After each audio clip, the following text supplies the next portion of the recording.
Boa noite a todas e todos. Sou eu, Pablo Rodrigues, aqui do canal História Contra Pelo 2. Se inscreve no canal, estamos na meta dos 100 inscritos. Compartilha com a família esse vídeo, os amigos, e também ativa o sininho das notificações para os próximos vídeos que vierem. Bom, o tema da aula de hoje, esse debate que eu gostaria de fazer com vocês, muito interessante, tem a ver também com a África. Eu postei um vídeo recente sobre o mito da África Negra, todos os estereótipos, toda essa construção mental e cultural, psicológica e ideológica que o colonialismo europeu tem sobre a África, como lugar da barbárie, do atraso, da selvageria e do exótico também, da falta de desenvolvimento. Uma série de países que compõem esse continente e que é tão rico em cultura, em diversidade linguística também. Você tem essa predisposição em achar que ali no continente africano impera a miséria, sempre também os embates entre os diversos povos na questão da violência entre essas populações nativas, bem como a guerra civil. Bom, gostaria de falar hoje sobre 50 anos do fim do salazarismo em Portugal e a relação que isso tem com o debate sobre o processo de descolonização africana que se sucedeu depois com os diversos movimentos nacionalistas nos países que eram colônias, neocolônias de Portugal. Ou seja, eram países que tinham a sua dependência política e também econômica de Portugal. Então, esses países que eram Guiné-Bissau, era Cabo Verde, também São Tomé e Príncipe, Angola e Moçambique, que são mais conhecidos do nosso público brasileiro e até afro-brasileiro. O historiador Apiar, se não me engano, fala que esses países, assim como outros que foram dominados pela França, pela Inglaterra e tardiamente pela Alemanha e pela Itália, eram países que adotaram as respectivas línguas desses países europeus. Então, denominado aí, eu vou utilizar o conceito que é a África lusófona. Essa África lusófona, esses países que falavam português. Na verdade, o tema desse vídeo é o seguinte: a Revolução dos Cravos, e eu vou explicar o que foi a Revolução dos Cravos, e o processo de descolonização africana. No caso, dessa África lusófona. A Revolução dos Cravos já tem mais de 50 anos, ela aconteceu em 74, 75, hoje estamos em 2025 e por isso temos mais de 50 anos aí, arredondando aos 50 anos, e ela foi uma revolução que se deu em Portugal. Ela retirou do poder o Salazar, que era um líder militar, um general conservador, ultraconservador, e que estava no poder há 40 anos. Na verdade, há mais de 40 anos, desde de 1930 até ali 1974. Embora já no final da década de 60, em 68, ele tenha sido afastado, mas há uma continuidade de um líder indicado por ele que continua a operar e colocar o salazarismo ainda à tona, né, naquele momento.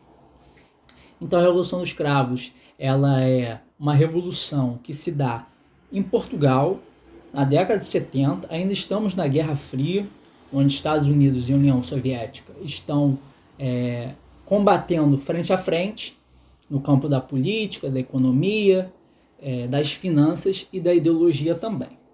E Portugal ali era um país que deixou há muito tempo de ser o que foi o Império Ultramarino Português no século XIV, no século XV, uma grande pujança econômica, naquele momento ali já devastado por uma série de conflitos e também devido ao que foi o período entre guerras, estava se recuperando economicamente. E o governo do Salazar adotava uma coisa que nós brasileiros conhecemos muito bem, que se chama política de austeridade fiscal. Então o Estado estava fazendo uma limpeza, estava fazendo um ajuste de contas sobre o governo do Salazar.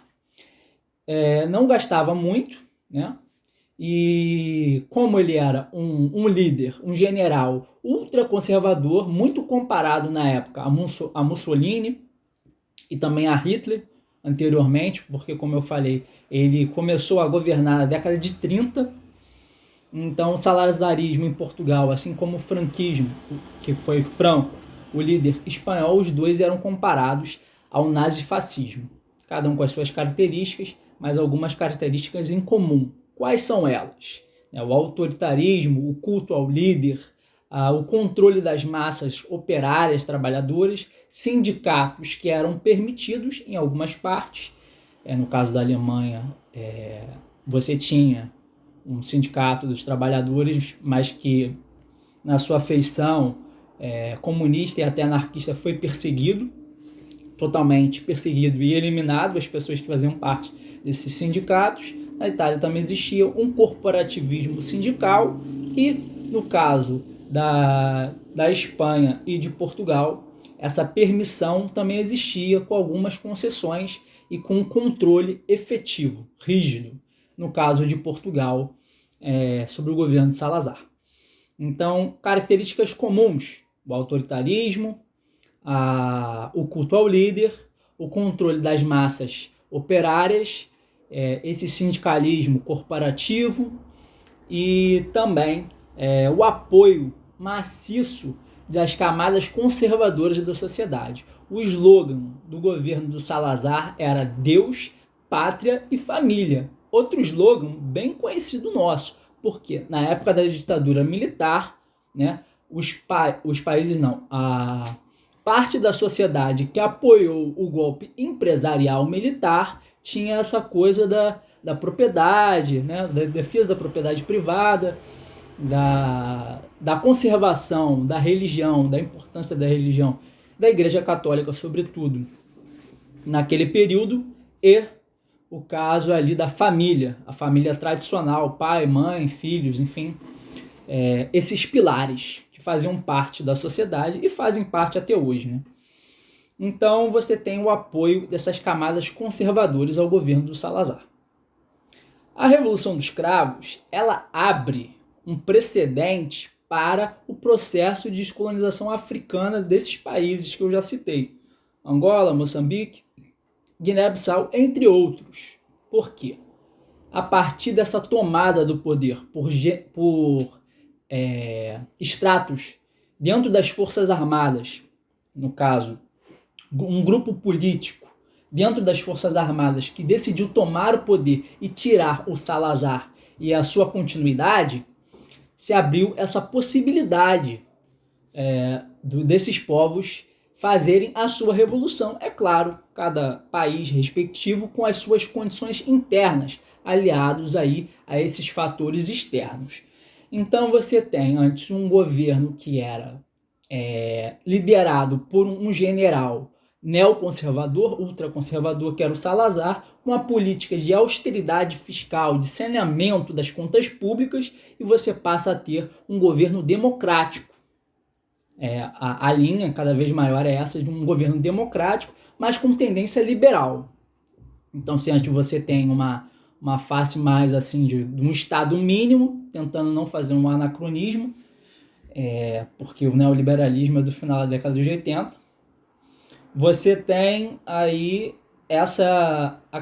cada vez menos a influência do Estado, por um lado, né, no governo do Salazar, e por outro, um governo democrático com face liberal. Até a Constituição, que é criada no segmento da década de 70, ela segue esses princípios liberais. Então, esses países da África têm aí a possibilidade de cada um fazer o seu processo revolucionário. E tiveram apoio. Tiveram apoio de Cuba, por exemplo, no caso de Angola. Você tem E aí você tem os outros países também. A Rússia também foi muito importante, embora a década de 70 ali estivesse passando por um processo de um governo reformista e adotando uma linha política de não agressão, de um pacto de um combate, de tentar não travar um combate mais acirrado com os Estados Unidos. Então, não intervir nos movimentos políticos e sociais que estavam acontecendo na América Latina em todo o seu Cone Sul, na África, né, de uma maneira mais incisiva, e também não atuar, não intervir de maneira incisiva também na Ásia e no Oriente Médio. Salvo a questão do Afeganistão ali, que teve uma ocupação soviética direta. Então, esses países, eles tiveram, a partir da Revolução dos Cravos, a possibilidade também de fazer os seus processos revolucionários. Para falar de cada país específico, não vai dar, senão o vídeo ia ficar muito grande. Então, eu posso falar depois sobre o Congo, Moçambique e a Guiné-Bissau aí, que eu acredito que sejam os principais países que, à luz dos seus processos revolucionários, é importante falar. Então, a Revolução dos Cravos é isso. Generais com um conteúdo nacionalista e, aos poucos, gradativamente de esquerda, tomam o poder e adotam uma série de reformas no sentido de cada vez mais fazer com que esse Estado, que era, ao mesmo tempo, uma política de corte de gastos, mas com uma máquina pública forte, inchada, fazer com que esse Estado seja cada vez mais democrático. E abre-se a possibilidade da criação de uma nova Constituição, de eleições, de uma série de instituições que ainda vigoram no Portugal atual. O Portugal atual é um país de esquerda. Muitos brasileiros vivem lá. E até a galera que é de direita vive lá nesse governo. Então, um governo que tem uma política social-democrata de valorização de um estado de bem-estar social. E esse estado de bem-estar social preza pelo investimento público maciço em saúde, em educação, em segurança, em lazer, em todas essas áreas que são necessárias para o desenvolvimento pleno humano, que na verdade só é de fato atingido com o fim do capitalismo. Mas isso é o debate para uma outra aula. Vocês gostaram desse vídeo? Se inscrevam no canal, estamos na meta dos 100 inscritos. Eu sou Pablo Rodrigues, professor, historiador e idealizador deste canal. Sejam bem-vindos ao História Contra Pelo 2. Até o próximo vídeo. Boa noite a todas e todas.